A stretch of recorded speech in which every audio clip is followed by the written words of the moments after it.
শেষ? আগের চেয়ে বর্তমান অবস্থা কেমন? অবশ্যই ওনার মেডিকেল টিমরা বলতেছে চিকিৎসাগুলি স্টেবল অবস্থায় আছেন এবং ইমপ্রুভ হচ্ছেন। আজকে নিজে হাঁটাহাঁটি করছেন এবং আপনারা জানেন ফ্যামিলির সাথে থাকলে স্বাভাবিকভাবে একটা সাইকোলজিক্যাল ডেভেলপমেন্ট হয়, সাইকোলজিক্যাল সাপোর্ট পান।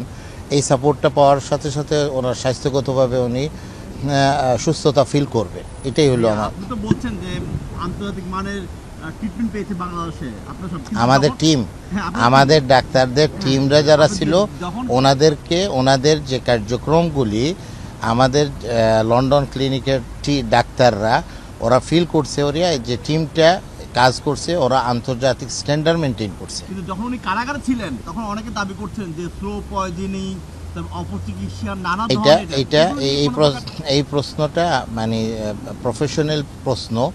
এই প্রশ্নটা ডাক্তার জাহিদ সাহেব আছেন, ওনার মেডিকেল টিম যারা আছে ওনাদের কাছে এই প্রশ্নটা।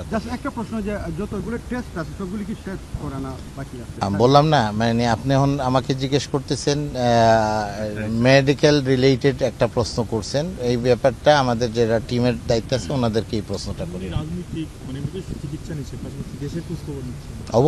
অবশ্যই উনি সবসময় দেশের খোঁজখবর নিচ্ছেন এবং জনগণের সমস্যাগুলি সমাধান করার জন্য আমাদেরকে তাগিদ দিচ্ছেন এবং জনগণের পাশে থাকার জন্য সবসময় আমাদেরকে নির্দেশ দিচ্ছেন এবং আমরা ওনার নির্দেশে এবং আমাদের ভারপ্রাপ্ত চেয়ারম্যান সাহেবের নির্দেশে আমরা কাজ করে যাচ্ছি।